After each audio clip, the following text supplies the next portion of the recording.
Hello, Team 6-1 Social Studies students. This is Mr. Bush, and this is a screencast for Thursday evening, September 24th.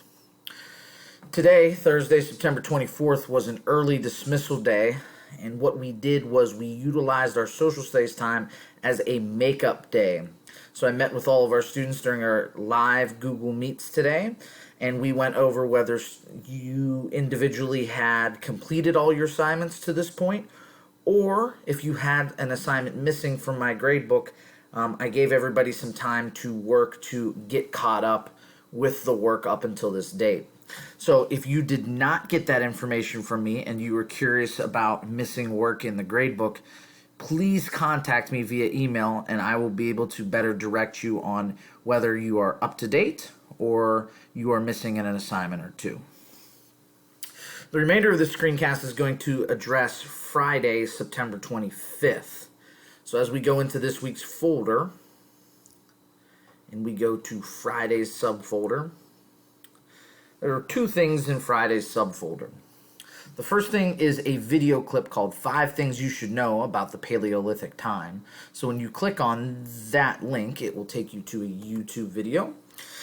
This YouTube video is a nice little review of what we've talked about and what you should have been reading about over the past few days. So it really breaks it down into 5 key points about the readings and the videos that you viewed over the last couple days with Paleolithic times.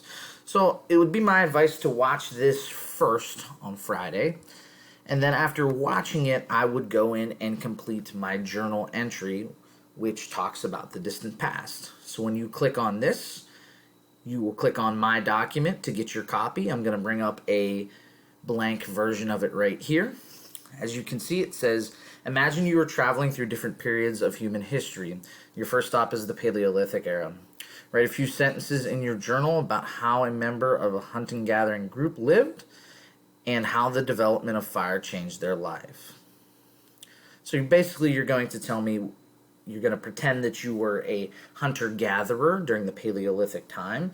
You will tell me what your life was like, what people did, what types of tools and technologies you had, and really how the development of fire changed your lives. So that will be in a couple sentence paragraphs, and you will make sure you submit that. If you are looking for additional information to help your response, I would like to address you back to Tuesday's folder, to the cave art video. If you would like to take a look at that, that would be a review. And in addition, you could check out the textbook reading. That was source A from Wednesday. So that particular document looked like this, and this came straight from the textbook. So this was a nice little easy read that you should have completed on Wednesday with the discussion questions. So you'll take all that information again and complete the journal response in the Friday folder. So once again, Friday, when you go into social studies, you will click week 3. You will click on Friday. It would be my suggestion to watch the review video, 5 Things You Should Know, and then you will complete the journal entry and submit it. If you have any questions while you're working Friday, please let me know. I hope you have a great day and a great weekend. Bye, everybody.